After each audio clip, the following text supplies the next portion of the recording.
Joe, many congratulations. There it is, the first TV title of the Rockstars reign. How does that feel? Yeah, it feels amazing. I've dreamt of this moment for a long time. You know, it's not necessarily the Masters, but to get a TV win, you know, with that field that's set, obviously the Masters, it's the top 24 in the world. So I can't ask for much more. Nervy moments towards the end. You've won many dart matches in your career, but when you've missed 10 match starts for your TV title, how does that feel? I didn't realise it was 10.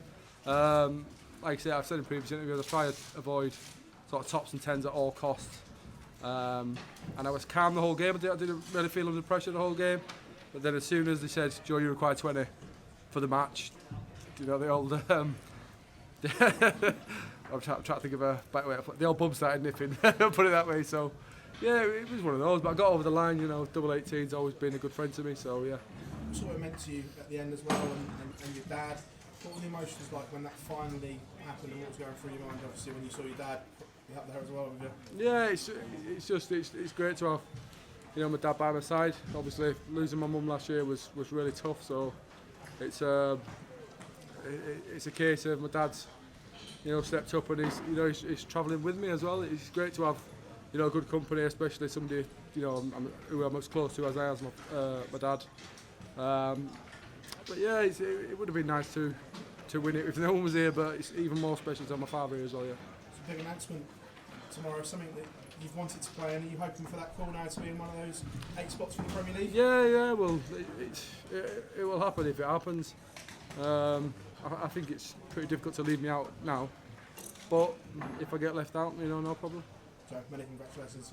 Nice one. Cheers, Baz. Cheers. So you mentioned, and obviously you're really emotional on stage there. It's been a really tough time for you in recent months, but the way you carried yourself it's been immensely good. Yeah, it's one of those. It's been playing on my mind a lot, and I think my results shown that towards the back end of last year. But you know, once sort of the inevitable happened, darts has been a good distraction for me, because it's when you're on your own, you know, with no one around, that you dwell on things, and darts has been, like I say, a really good distraction and like a little bit of a getaway for me. Come right through the system, obviously you two have brought to TV. Could this lead to even bigger things now, major ranking titles? Yeah. Well, there's no reason why it can't. Like I say, you've seen what he did to Johnny last year. It rocketed him up, and it gave him the belief that he could win TV titles. And you know, barring a few edgy darts at tops and tens, I've proved that I can win a TV title. So why can't I go on and win more? We all know you're obviously a fantastic scorer, but you finished on this weekend and you've phenomenal. Yeah, it's ironic, because you see all these players, you know, old and new, that say you should be practicing this. I don't practice finishing. A lot of people know I literally throw out treble 20 for however long I practice, and I don't practice finishing. And like my finishing against Gary was, I think it was 10 out of 13, and my finishing the whole weekend's been pretty good. And like I say, it's just a bit ironic that I don't actually practice finishing. What the celebration's going to be like tonight? Timid. I'm going to try to get back to take my kids to school tomorrow, so it'll be pretty timid. I might have 1 or 2 in the bar maybe. Nice one, cheers, Jay. Joe, does this feel like getting over a major barrier? We've seen so many players that have struggled to get that first major title. Chisnall's obviously been one of them. Once you get one, do you feel like it could one follow? Yeah. Well, obviously getting over the line tonight was seamless, wasn't it? And first start I got, the first start I took it. So no, it's one of those. You can practice all day, every day.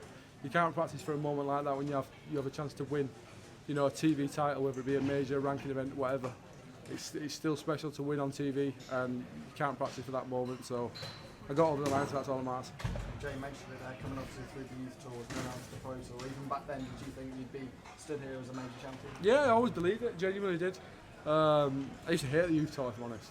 It was great. It was great that the PDC brought it in, but I used to hate it. It was just because I think it was the timing of it. It used to be after a pro tour, so if you lost early in the pro tour, maybe it was, you know, a bit rubbish like that. But the way they do it now, and you can see what it's doing for the youth of today. You know, you see some of the youngsters coming through, absolute crazy numbers. So it's brilliant what the PDC do. But you know, like I say, to come through, I think the draw I had as well was terrible.